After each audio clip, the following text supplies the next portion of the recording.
Ang mga tuntunin tungkol sa tamang lugar ng paghahandog. 17 Kabanata.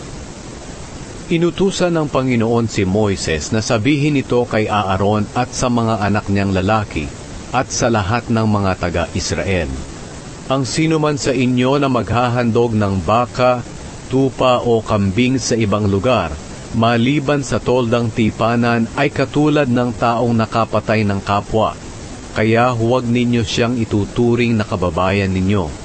Ang tuntuning ito'y ginawa para ang paghahandog ay gagawin ninyo malapit sa may pintuan ng tolda at hindi sa ibang lugar.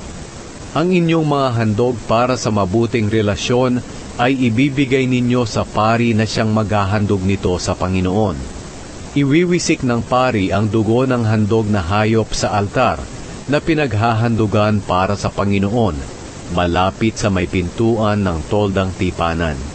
Pagkatapos susunugin niya ang taba ng mga hayop, at ang mabangong samyo nito'y makalulugod sa Panginoon. Kaya hindi na kayo dapat maghandog sa mga demonyo na mukhang kambing, dahil ito ang maglalayo sa inyo sa Panginoon.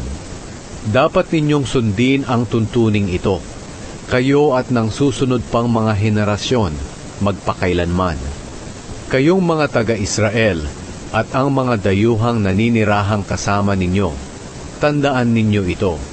Ang sino man sa inyo na maghahandog ng anumang uri ng handog sa ibang lugar at hindi sa may pintuan ng tolda, ay huwag na ninyong ituring na kababayan. Ang sino man sa inyo na kakain ng dugo ay magiging kalaban ng Panginoon, at huwag na ninyong ituring na kababayan, sapagkat ang buhay ng bawat nilalang ay nasa kanyang dugo, at iniutos sa inyo ng Panginoon na ang dugo ay gamitin ninyo bilang pantubos sa inyong mga kasalanan. Dahil ang dugo ang nagbibigay ng buhay, ang siyang pantubos ng tao sa kanyang mga kasalanan.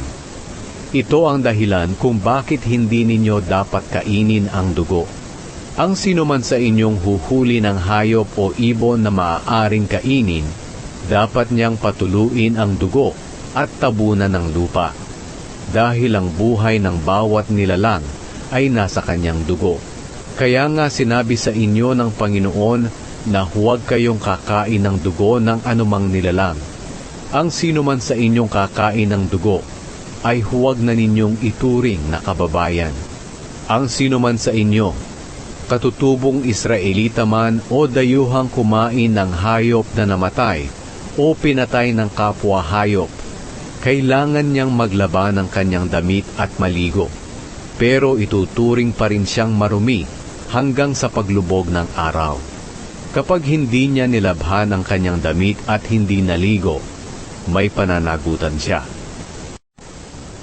Ang mga ipinagbabawal na gawaing mahahalay